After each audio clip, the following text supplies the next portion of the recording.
Вітаю, мене звати Любомир Ференц і ми продовжуємо інформаційний вечір на телеканалі АТР.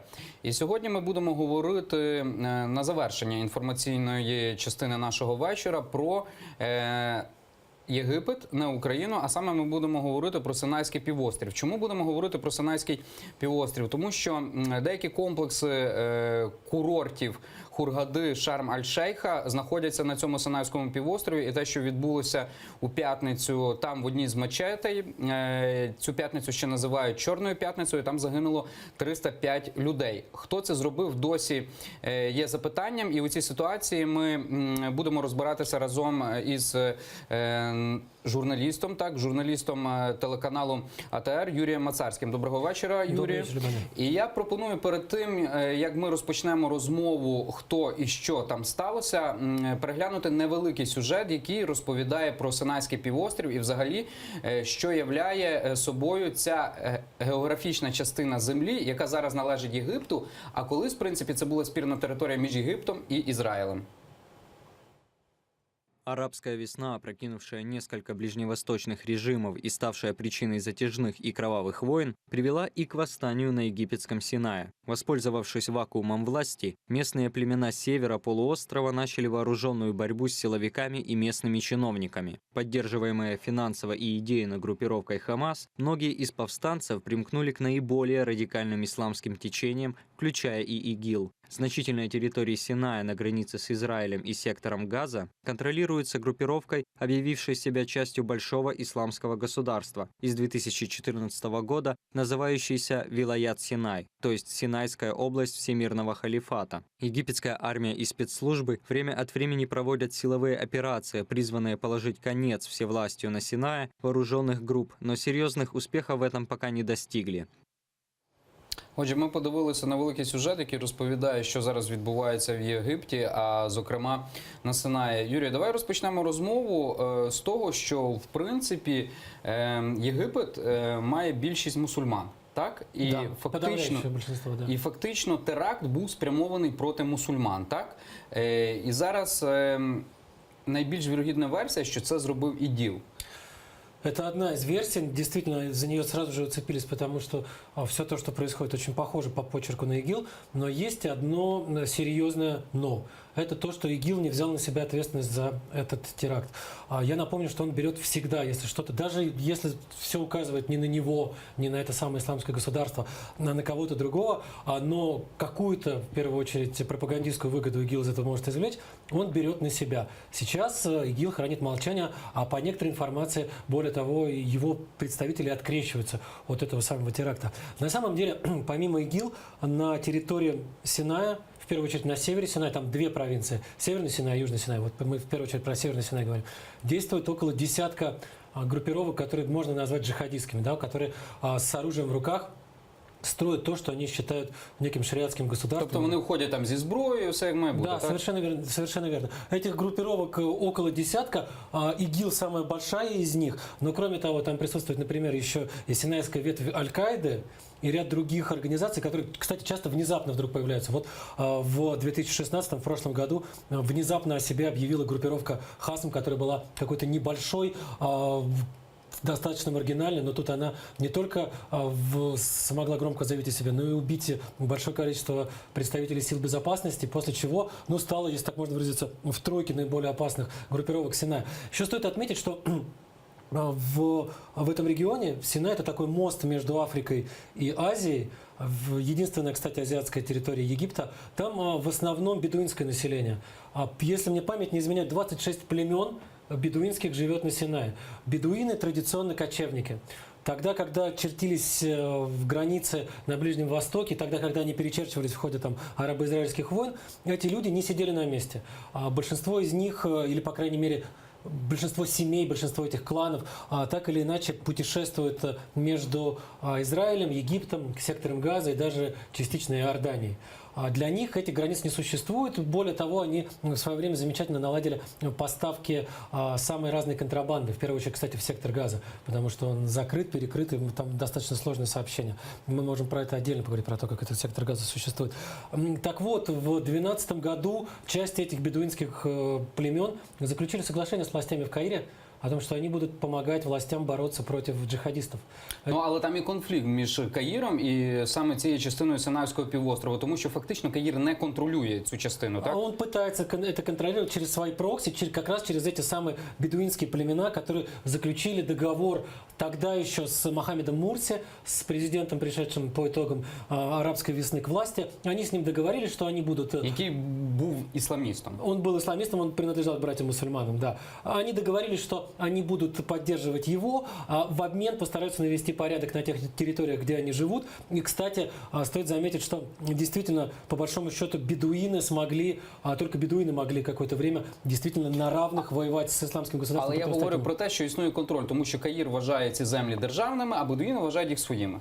А исламское государство считает своими, а Аль-Каида считает своими. Из этого огромное количество споров проистекает, но бедуины между собой-то не очень ладят. Так вот, эта мечеть, в которой взорвали, в которой погибло 305 человек, нападающих было по разным данным от 20 до 40.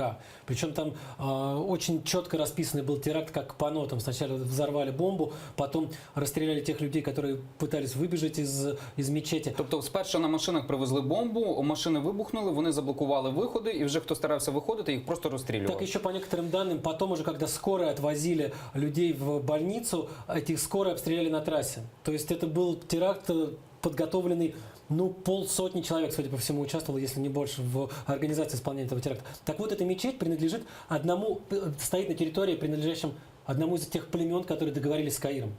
То есть, по большому счету, ИГИЛ и любые другие джихадистские группировки считают тех людей, которые посещают эту мечеть, тех людей, которые построили эту мечеть, своими врагами. Там есть разные версии о том, что поначалу появилась информация о том, что джихадисты, ИГИЛ взорвали эту мечеть, потому что она суфийская. Потому что те люди, которые ходят туда, которые посещают ее, которые молятся там, принадлежат к суфийской ветви ислама. Це містичний напрямок. Более мистичный, да. Сами-то джихадисты все трактуют буквально. И действительно, они, по большому счету, считают еретиками, вероотступниками суфи, но такой кровавый, такой хорошо спланированный теракт, судя по всему, все-таки не против еретиков был направлен, а против вооруженных противников, против тех людей, которые воюют против них. И, повторюсь еще раз, воевали до очень недавнего времени очень успешно. Был ли это ИГИЛ? Большой вопрос. С некоторой долей вероятности это могла быть любая другая группировка. Причем вполне возможно, что эта группировка ставила перед собой задачу еще и очернить ИГИЛ. Еще и перевести, если так можно выразиться, все стрелки на своих конкурентов-джихадистов, для того, чтобы все камни, все стрелы полетели в них. А уже известно, уже племена объявили о том, что будут бороться, находить и искать тех, кто виноват в этой действительно невероятной трагедии. 305 человек – это чудовищное число. Подключился официальный Каир, сказал, что и силы безопасности тоже будут искать этих людей и тоже накажут их. Ми вже зазначили, що в 2013 році президент ісламіст Мухаммад Мурсі, він пішов, так? Однак є не дуже... сам ушел. Так, його змістили. Да, совершенно. Это тоже, кстати, это тоже была очень, очень кровавая история его смещения. Я как раз тогда работал в Каире. Тогда был убит мой друг, местный журналист, которого расстреляли как раз при разгоне митинга братьев-мусульман, которые собрались у воєнної частини, де, собственно, Мухаммеда Мурсі і держали. І от досі є дуже багато незадоволених через цю ситуацію, яка склалася в 2013 році. Тому що от радикальні настрої, ісламські радикальні настрої є досить потужними в Єгипті. Так? І зараз в 2018 році мають бути вибори президента. І чи не стараються от через цей терористичний акт якось вплинути на політичну ситуацию взагалі у всьому Єгипті? На самом деле, к большому сожалению, это далеко не первый, хотя и самый кровавый теракт в Египте. Я напомню, что там несколько лет назад взорвали российский самолет с туристами, после чего россияне туда перестали. Там и украинцы також були. И украинцы тоже были, но самолет был российский, да. Достаточно часто взрывают и мечети, и коптские христианские церкви, и люди гибнут постоянно. Конечно, таким образом, те, кто устраивает эти теракты, хотят повлиять на политическую ситуацию в стране. Но получится у них это или не получится, очень сложно сказать по той простой причине, что там примерно как я прошу прощения за такое Ну, сравнение, как але- в России обстановка. але То есть атаки военные, террористов- которые находятся у власти, они контролируют, кто участвует в выборах, сколько он процентов набирает. Але чи не може бути тут трохи інше? Тому що атаки терористів вони можуть дискредитувати взагалі особисто президента Єгипту Абделя Фатаха Аль-Сісі, його силовий блок, і показати, що вони не контролюють ситуацію перед людьми, перед суспільством. Да, в общем-то, собственно, Сиси пришел к власти, я напомню, когда он смещал Мохаммеда Мурси, все это транслировалось в прямом эфире центральными каналами египетского телевидения с большими надписями по-арабски и по-английски «Египет воюет с терроризмом».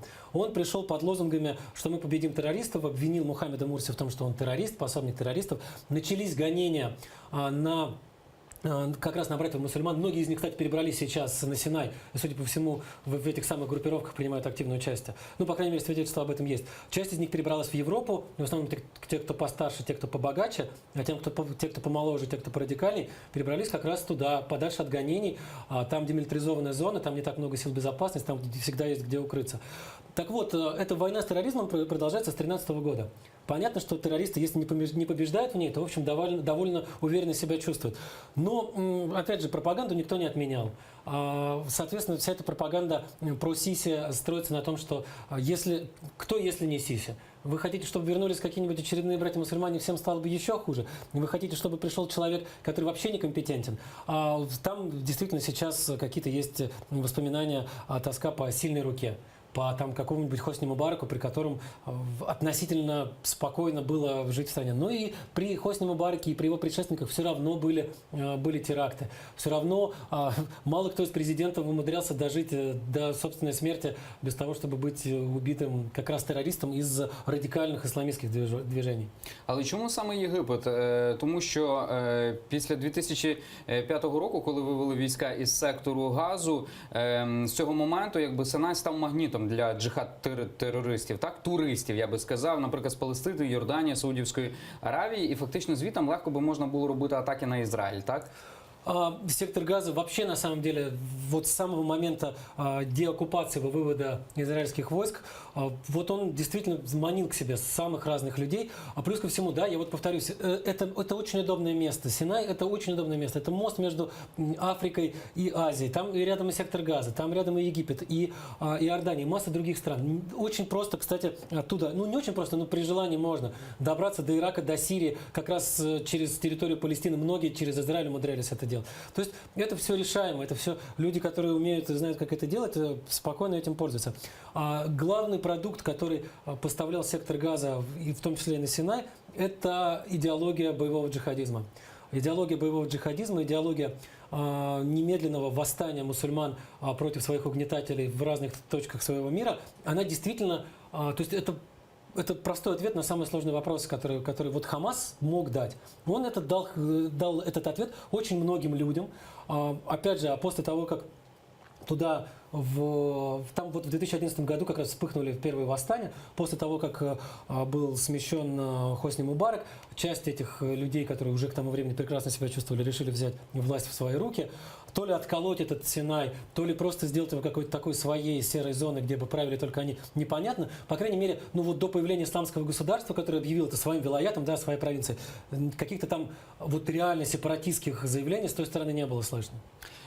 Зараз Ісламська держава, вона потерпіла поразку як в Сирії, так і в Іраку. Я бы так не сказал. Исламское государство, скажем так, вернулось в ту свою форму, которая наиболее комфортна на этих территориях. Оно вернулось в подполье. Они сдали все эти территории, которые смогли захватить, взяв врасплох вообще всех. Гигантские территории Ирака и Сирии, еще, кстати, и Синая, сейчас еще и Филиппин, и что-то в Ливии, они взяли под свой контроль.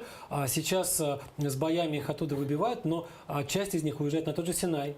Часть из них уезжает на Российский Кавказ. Причем часто это делают либо через Грузию, мы видели, что там происходит, да, вот совсем недавно контртеррористическая операция в самом Тбилиси, либо через Украину. Через Украину тоже надежный путь. Можно морем добраться до одного из украинских портов, можно самолетом из Турции или из Иордании прилететь без проблем. Я так понимаю, что несколько сотен человек из исламского государства через Украину или сейчас где-то отсиживаются здесь, в Украине, или через Украину переправились дальше в Європу или в Російські Кавказські Республіки. Взагалі дискусія час від часу піднімається українськими ЗМІ, небагатьма, що в принципі члени Ісламської держави можуть бути в Україні, або Україна може бути таким хабом по переїзду в Європу. Наскільки вірогідними є ці версії? Тому що доказано нічого ще не було, так? І якщо говориться щось, то наводяться такі побічні якісь ознаки цього. Да, що к хтось сожалению, комусь сказав, от переповів. Все, конечно, побочно, потому что человек, который приехал отсидеться или приехал перебраться через территорию Украины, будучи бойцом ИГИЛ, конечно, в этом мало кому признается, в первую очередь, конечно, журналистам он не признается.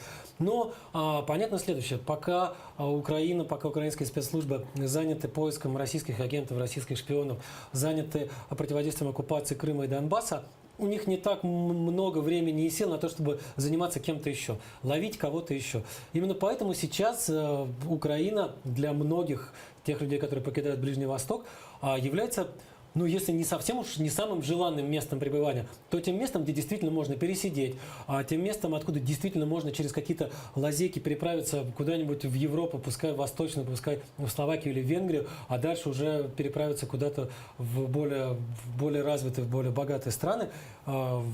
Кстати, замечу, что многие как раз и являются гражданами этих богатых западных стран, и многие, не исключая через Украину, пытаются вернуться, не привлекая внимания спецслужб своей родины. От ти сказав, що фактично в Сирії і в Іраку Ісламська держава, вона пішла в підпілля, так? Ти назвав Філіппіни, де були дуже великі також бої, здається, в Манілі. Нет, это было на одном из южных островов, не в Маниле. Это было на тех островах, которые уже через море, но граничат с Малайзией и Индонезией. Те острова, где достаточно большой процент мусульманского населения. Ти сказав про Синайський півострів, але є ще одна країна, Ємен, так? Ємен, де вони також потужно дуже стоять. Для них это вообще, для исламского государства в Йемене, это вообще такая прям вот воплощение их священной войны, потому что они там воюют не с кем-нибудь, а с шиитами, которых они считают самыми большими вероотступниками, какими только можно представить. То есть хуже, чем шииты в представлении вот именно этой воинствующей джихадистской группы, только езиды.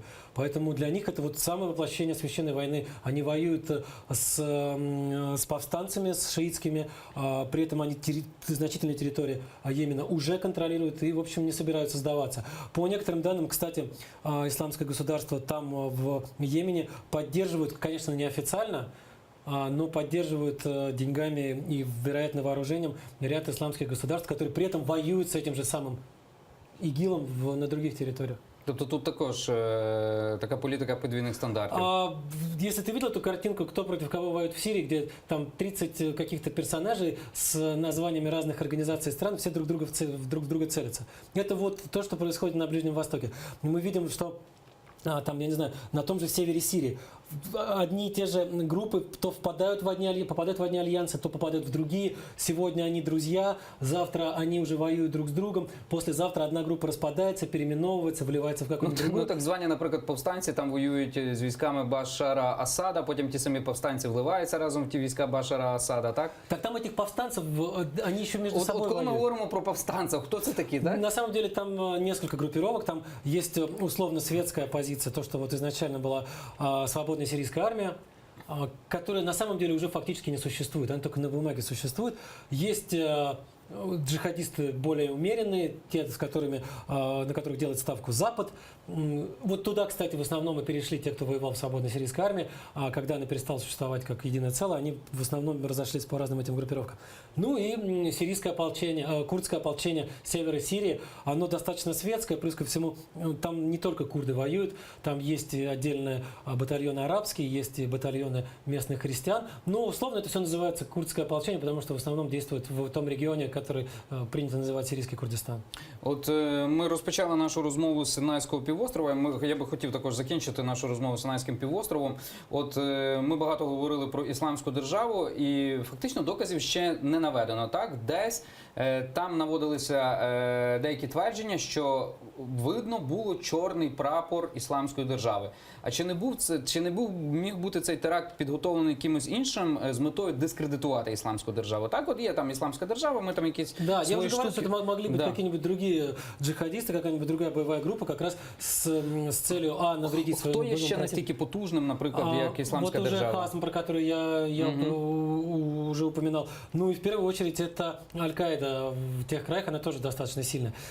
Еще замечу, вот те флаги, которые вот, действительно, который в первую очередь ассоциируется с исламским государством, да, вот эти черные флаги с белым пятном, в котором написано «Шахада», эти флаги, они используются не только исламским государством. Эти флаги также активно используются, например, той же самой Аль-Каидой, кроме того, самыми разными группировками там, по всему миру, начиная от того же Египта и заканчивая Пакистаном.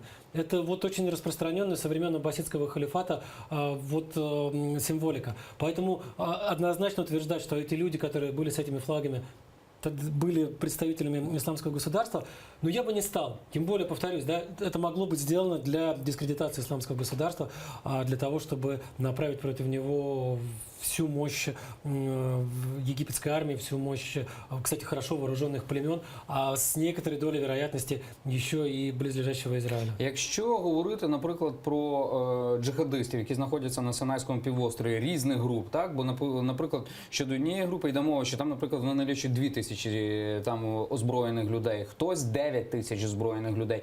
В загальній кількості про яке число ми говоримо, так? Якщо всіх об'єднати?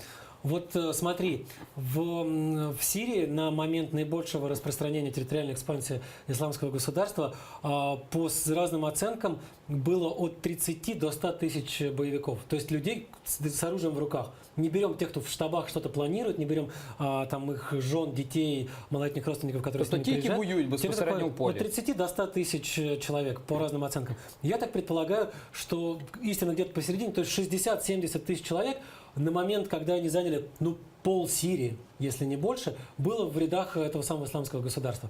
А сейчас, когда Сирию они потихонечку сдают, вернее, уходят там в подполье, и часть перебирается на Синай, я думаю, речь идет о том, что на Синае в разных группировках сейчас присутствует около 15-18 тысяч человек.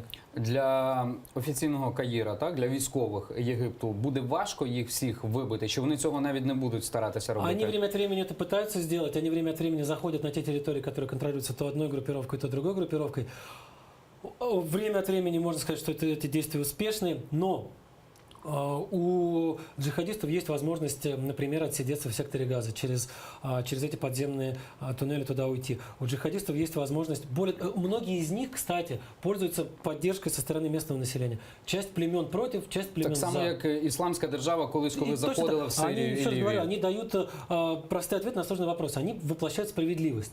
Эти люди воплощают справедливость. Они где это у них получается? Платят пенсии, они где-то, получается, набирают к себе людей на работу, платят им за эту работу, за любую.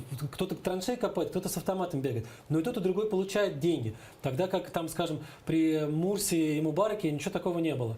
Для очень многих людей это воплощение справедливости. И пока вот это понимание джихадистов остается у людей в разных частях мира, никакие военные операции, никакой даже самой сильной армии мира не смогут их победить. І з такою самою вірогідністю ми можемо сказати, так як зараз Синайський півострів притягує джихадистів, чи, наприклад, там бійців Ісламської держави з Сирії та Іраку, зараз притягує Синайський півострів, так само, як там проти них їх там виб'ють Синайського півострову, з'явиться інше місце, яке зможе їх притягувати по-новому. Так, це якби війна така з вітряками. Ну, ты в одном месте болельщику, если так можно выразиться, приглушил, она в другом месте выскочила. Это мы вот видим, да, потому что в Филиппины выскочили как раз в тот момент, когда наибольшее отступление было в исламское государство в Ираке и в Сирии. Они сдавали там деревню за деревню, город за город, и тут бац, и неожиданно для всего мира они громко заявили о себе в Филиппинах. Где выстрелить дальше, никто не знает.